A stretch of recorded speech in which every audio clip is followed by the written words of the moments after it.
Hello student, success coaching classes में आपका स्वागत है। यदि आप चैनल में पहली बार आए हैं तो चैनल को सब्सक्राइब कर ले और बेल आइकन को ऑल में प्रेस कर ले ताकि आने वाले सभी वीडियो का नोटिफिकेशन टाइम पर मिल जाए। तो आज हम लोग डिस्कस करने वाले हैं क्लास 12 का हिंदी को, जो आपका वीकली टेस्ट होने वाला है 24 अगस्त को होने वाला है। उसके लिए हमारा मॉडल सेट 2 होने वाला है, ठीक है। इसमें आपको डिस्कस करेंगे चैप्टर नंबर 4 कैमरे में बंद अपाहिज।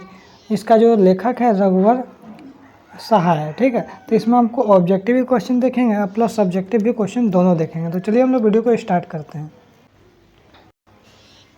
सबसे पहला क्वेश्चन यहाँ पर क्या बोल रहा है, रघुवर सहाय का जन्म कब हुआ था।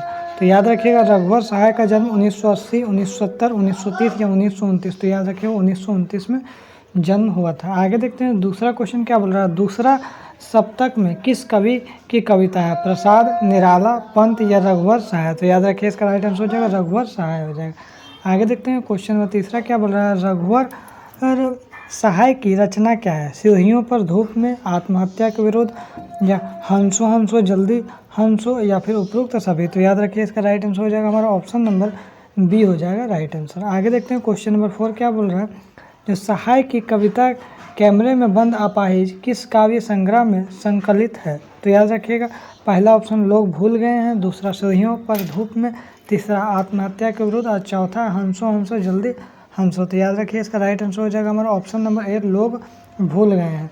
आगे देखते हैं क्वेश्चन नंबर 5 क्या बोल रहा है, कैमरे में बंद अपाहिज कविता में हम दूरदर्शन पर क्या बोलेंगे, हम बलवान हैं, हम समर्थ और शक्तिवान हैं, हम कमज़ोर हैं या हम दुर्बल हैं, क्या बोलेंगे। तो याद रखिए इसका राइट आंसर हो जाएगा हम समर्थ और शक्तिवान हैं। आगे देखते हैं क्वेश्चन नंबर 6 क्या बोल रहा है, समर्थ शक्तिमान बंद कमरे में किसे लाएंगे, बलवान को, दुर्बल को, खिलाड़ी को या अभिनेता को, किसको लाएंगे। तो याद रखिएगा आपको दुर्बल को लाएंगे।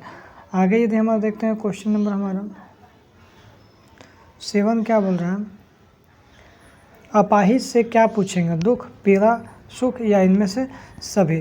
तो याद रखिएगा इसका राइट आंसर हो जाएगा आपका दुख हो जाएगा राइट आंसर। आगे देखते हैं क्वेश्चन नंबर 8 क्या बोल रहा है, कार्यक्रम को रोचक बनाने के वास्ते क्या करेंगे, हंसा देंगे, घुमा देंगे या रुला देंगे या उपरोक्त सभी। तो याद रखिए इसका राइट आंसर हो जाएगा आपका कार्यक्रम को रोचक बनाने के वास्ते क्या करेंगे। तो इसको राइट आंसर हो जाएगा आपका ऑप्शन नंबर सी हो जाएगा। आगे देखते हैं क्वेश्चन नंबर 9 क्या बोल रहा है, पर्दे पर कार्यक्रम संचालक क्या दिखाएंगे, फूली हुई आँख, होठों की कसमसाहट या फिर क और ख दोनों या उपरोक्त में से कोई नहीं। तो याद रखिए इसका राइट आंसर हो जाएगा आपको क और ख दोनों हो जाएगा, ऑप्शन नंबर ग हो जाएगा। आगे देखते हैं क्वेश्चन नंबर 10 क्या बोल रहा है, कार्यक्रम संचालक किन्हें रुलाना चाहता है, अपाहिज को, दर्शक को, दोनों को या उपरोक्त में से कोई नहीं। तो 10 का हो जाएगा हमारा ऑप्शन नंबर सी दोनों को।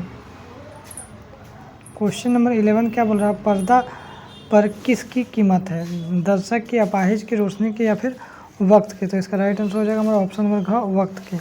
कैमरे में बंद अपाहिज किस उद्देश्य युक्त कार्यक्रम है, आपका राजनीतिक उद्देश्य, सामाजिक उद्देश्य, सांस्कृतिक उद्देश्य या फिर धार्मिक उद्देश्य। तो इसका राइट आंसर हो जाएगा हमारा ऑप्शन नंबर बी धार्मिक उद्देश्य हो जाएगा।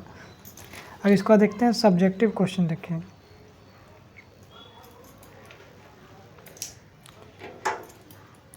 कैमरे में बंद अपाहिज कविता मीडिया वालों को संवेदनाहीन का चित्रण करती है कैसे।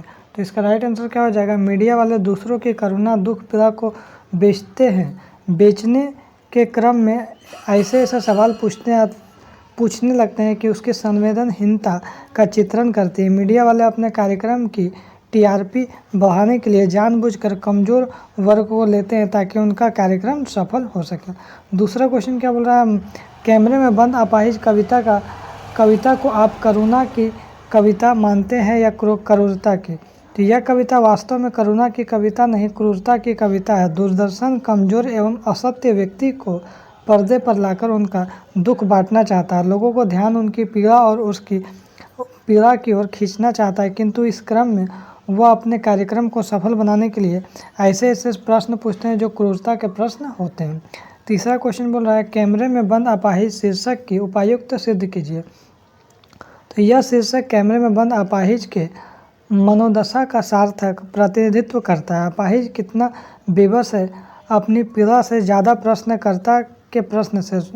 दूरदर्शन वाले भी उनके पीड़ा, दुख, करुणा को बेचने के लिए कैमरे में उसे बंद करना चाहते हैं। चौथा क्वेश्चन आपका हो जाएगा, दूरदर्शन वाले कैमरे के सामने कमज़ोर को ही क्यों लाते हैं? तो दूरदर्शक वाले कैमरे के सामने कमज़ोर को ही लाते हैं क्योंकि दर्शक दूसरों को पीड़ा देखकर भावुक हो जाते हैं। कार्यक्रम सफल करने के लिए दर्शकों की संख्या में इजाफा चाहिए और यह इजाफा अपाहिज और अपंग व्यक्ति से होती है। व्यावसायिक दबाव के कारण भी इस स्तर पर गिर जाते हैं। आगे देखते हैं क्वेश्चन।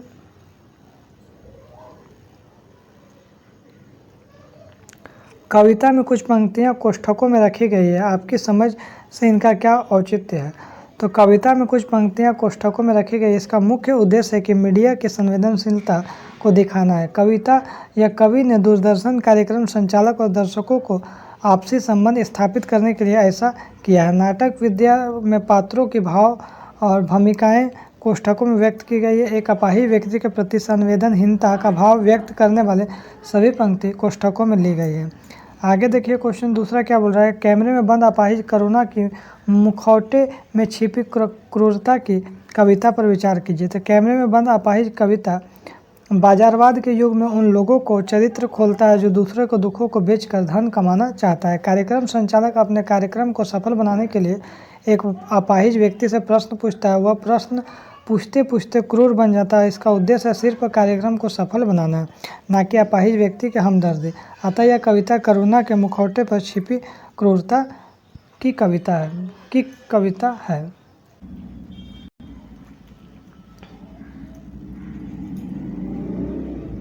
हम समर्थ शक्तिमान और हम एक दुर्बल को लाएंगे पंक्ति के माध्यम से कवि ने क्या व्यंग्य किया? तो इस पंक्ति के माध्यम से मीडिया वालों को समर्थ शक्तिवान तथा अपाहिज को दुर्बल संबोधित किया गया है। मीडिया वाले इस कविता का समर्थ शक्तिमान अब समाज की पूंजीपति वर्ग है जो दूसरे को दुख को बेचकर पैसा कमाते हैं। अपाहिज के तरह तरह के प्रश्न पूछते हैं। एक समर्थ व्यक्तित्व मीडिया वाले के प्रश्न अपाहिज और दर्शक असहज महसूस करता है। अपाहिज तो बिल्कुल असहज हो जाता है। इस तरह कवि कार्यक्रम संचालक की स्वार्थी मनोवृत्ति पर व्यंग्य किया है।